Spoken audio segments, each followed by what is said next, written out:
ఉన్న బంగారాన్ని విడిపించి ఆ రోజు ఆన్లైన్ రేటుకే మేము కొంటాం. Sharma gold company. నమస్కారం, సుమన్ టీవీకి స్వాగతం. ఈ డిసెంబర్ మాసం ద్వాదశ రాశుల వారికి ఎలా ఉండనుంది, అలాగే నవగ్రహాల స్థితిగతులు ఎలా ఉన్నాయి, ఏ రాశుల వారికి ఎటువంటి ఫలితాలను అందజేయనున్నాయి, ఈ విషయాన్ని తెలియజేసేందుకు మనతో పాటు ఉన్నారు ప్రముఖ జ్యోతిష్య అలాగే వాస్తు వేదిక నిపుణురాలు, దేవి ఉపాసకురాలు అయినటువంటి శ్రీమతి జయప్రద గారు మనతో పాటు ఉన్నారు. అమ్మతో మాట్లాడదాం. నమస్కారం. నమస్తే అమ్మ. శ్రీమాత్రే నమః.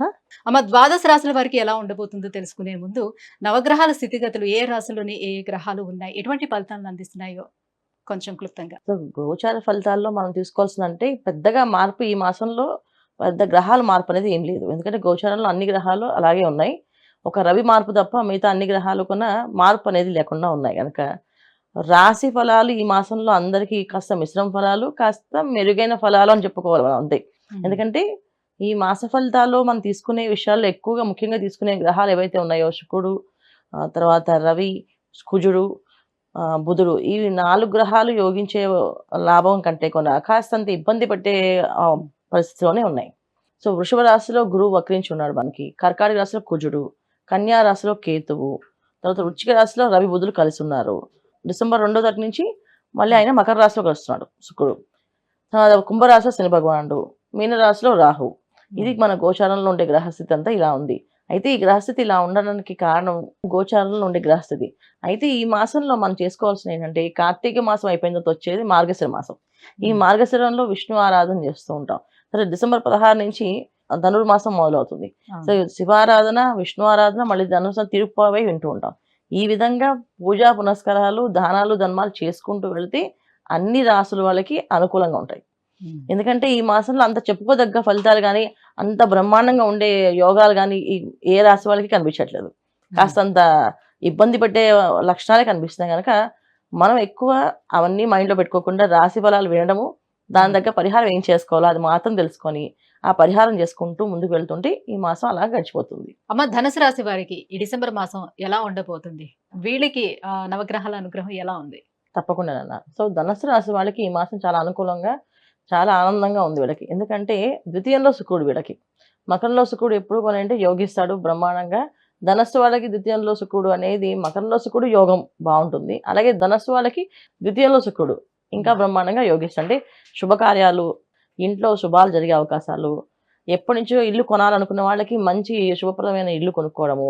ఒక్కొక్కసారి చూడండి, ఒక్కొక్క ఇంట్లోకి వెళ్తే ఆ ఇంట్లోకి వెళ్ళిన నుంచి మనకి అన్ని కలిసి వచ్చాయండి, మేము ఈ ఇంట్లోనే అన్ని వివాహాలు అయ్యాయి, మా పిల్లలు అన్ని కార్యక్రమాలు జరిగాయి, మాకు అసలు ఇది లక్ష్మీప్రదంగా మారిందండి ఇల్లు. అలాంటి యోగాలు ఈ మాసంలో ధనుసు రాశి వాళ్ళకి ఉంది. అంటే ఈ మాసంలో వీళ్ళు ఏదైనా ఇల్లు కొనుక్కున్నా, ఒకవేళ గృహప్రవేశం చేసి వాడు వెళ్ళినా ఆ ఇంట్లోకి నుంచి లక్ష్మీప్రదంగా మారుతుంది. అది ఈ మాసంలో ఎక్కువగా.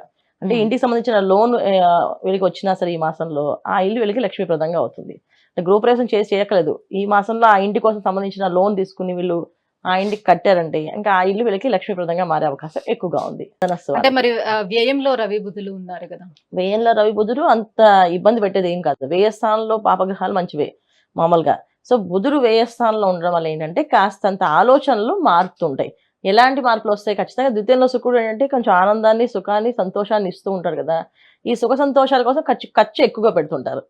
అయ్యే 10 రూపాయలు ఖర్చు కాస్త 100 రూపాయలు ఖర్చు పెట్టి చేద్దాం, ఆనందంతో ఎక్కువ ఖర్చు పెడతాం.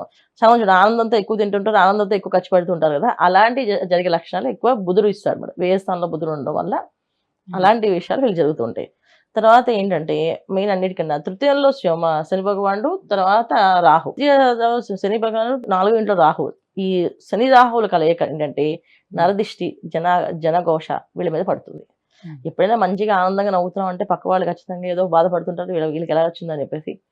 సో ధనుసు రాశి వాళ్ళకి, ఉద్యోగస్తులకి ఉద్యోగాలు వచ్చే అవకాశము, ఉద్యోగాల ప్రమోషన్ వచ్చే అవకాశం ఉంది. వ్యాపారస్తులకి శని మంచిదే కదా. తృతీయంలో శని మంచిదే, కానీ శని రాహు కలయిక ఉంది చతుర్దశ. అంటే శని ఎప్పుడైతే ఉన్నాడో రాహు శని చూసారంటే రాహు ఎక్కువగా ఫలితాలు, శని ఇచ్చే ఫలితాలు రాహు ఎక్కువ ఇస్తుంటాడు. సో దానివల్ల ఏంటి, తెలియకుండానే కుటుంబంలో శత్రువులుగా మారుతుంటారు. మనతో పక్కనే నవ్వుతూ ఉంటారు, మనసులో మన గురించి చెడుగా ఆలోచిస్తూ ఉంటారు. మనతో సంతోషంగా ఉన్నట్టు కనిపిస్తూ ఉంటారు, లోపల బాధపడుతూ ఉంటారు. అయ్యి వీళ్ళకి ఎన్ని కలిసి వస్తున్నాయి, మాకేం రావట్లేదు, మాకేం అవ్వట్లేదు ఏంటి అని అనుకుంటూ ఉంటారు. సో ఈ విధమైన ఫలితాలు ఇచ్చేది ఈ రాహు, చతుర్థ స్థానంలో ఉన్న రాహు. తప్ప మిగతా విషయాల్లో ఏంటంటే అన్ని యోగ్యంగా బాగున్నాయి. అయితే వీళ్ళకి అన్నిటికంటే ఏంటంటే అష్టమ స్థానంలో కుజుడు. జనరల్గా అష్టమ స్థానంలో కుజుడు బలంగా ఉన్నప్పటికీ కూడా కాస్తంత ఇబ్బంది పెట్టే అవకాశం కూడా ఉంటుంది వీళ్ళకి. ఎందుకంటే కుజ రాహువులు సంబంధం, కుజ శనులు సంబంధం ఉండడం వల్ల ప్రయాణాలు చేసేటప్పుడు జాగ్రత్తగా ఉండాలి. ప్రయాణాల్లో అధిక ఖర్చు అవ్వడానికి అవకాశాలు కూడా ఉన్నాయి. తర్వాత అనుకోని సంఘటనలు జరిగే అవకాశాలు ఉన్నాయి కనుక జాగ్రత్తగా ఉండడం మంచిది. ఇది ధనుసు రాశి వాళ్ళకి. సో పంచమ స్థానం విద్యార్థులకి గురువు. పంచమ స్థానంలో గురువు, తర్వాత ద్వితీయ స్థానంలో శుక్రుడు, శుభగ్రహాలు. దీనివల్లే వీళ్ళకి శుభకార్యాలు, శుభాలు ఇంట్లో జరిగేవి. పిల్లలకి కానీ, విద్యార్థులకు కానీ, వ్యాపారస్తులకు కానీ, ఉద్యోగస్తులకు కానీ అందరికీ అనుకూలంగా ఉండడానికి కారణం 2 శుభగ్రహాలు ఉండడం వల్ల. అయితే ఏంటంటే 2 శుభగ్రహాలు ఎంత మంచి ఫలితాలు ఇచ్చినప్పటికీ కూడా ఇక్కడ పాపగ్రహాలు ఇచ్చే ఫలితాలు కూడా ఉన్నాయి వీళ్ళకి. సో పాపగ్రహాలు ఇచ్చే ఫలితాల నుంచి జాగ్రత్తగా ఉండడం చాలా ముఖ్యం. ఈ ముఖ్యంగా ఉండే విషయంలో ముఖ్యంగా పాటించవలసిన విషయం ఏంటంటే వీళ్ళు మెయిన్ అన్నిటికంటే ప్రయాణాలు చేస్తాం జాగ్రత్తగా ఉండడము. తర్వాత ఇంట్లో శుభకార్యాలు జరిగినప్పుడు దానికి ఒక ప్లానింగ్ వేసుకొని చేయడం. శుభకార్యానికి ఒకరు 1 లక్ష రూపాయలు ఖర్చు అనుకోండి, దానికి 2 లక్షలు 3 లక్షలు ఖర్చు అవ్వడం అవకాశం ఎక్కువగా ఉంది కనుక ఒక ప్లానింగ్ వేసుకొని ఇది ఇలా ఖర్చు పడాలి, ఇది ఇలా ఖర్చు చూడాలి అని చెప్పి ఆలోచన శక్తి పెంచుకుంటూ వెళ్ళాలి. అంతేగాని ఏదో ఆర్భాటాలకి పోయి ఎక్కువగా ఖర్చు పెట్టామంటే రేపు రోజున దానికి ఎక్కడికి తీసుకురావాలి ధనాన్ని. అష్టమ కుజుడు కనుక ఖచ్చితంగా డబ్బుని అప్పుగా పుట్టిస్తాడు. అప్పు తీసుకొస్తుంది, మళ్ళీ తర్వాత అప్పును తీర్చాల్సి వస్తుంది.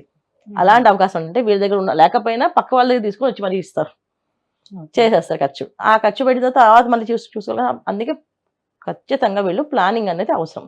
ప్లానింగ్ ప్రకారం చేసుకుంటూ వెళ్తే అన్ని అనుకూలంగా అన్ని శుభ ఫలితాలు అందుకుంటారు ఈ ధనుసు రాశి వాళ్ళు. అమ్మ, మరి ఎటువంటి పరిహారాలని పాటించుకోవాలి ధనుసు రాశి వాళ్ళు ఈ మాసం?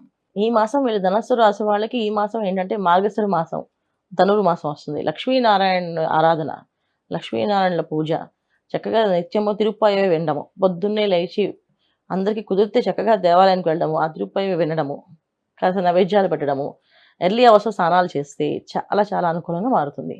ఇది వీళ్ళు చేసుకోవాల్సిన పరిహారం ఈ మాసం. అమ్మ, ధనుసు రాశి వారికి డిసెంబర్ మాసం ఎలా ఉండబోతుంది, ఎలాంటి పరిహారాలని పాటిస్తే ఇంకా యోగిదాయకంగా ఉండబోతుంది, ఈ విషయాన్ని తెలియజేసినందుకు ధన్యవాదాలు. నమస్తే అమ్మ. శ్రీమాత్రే నమః.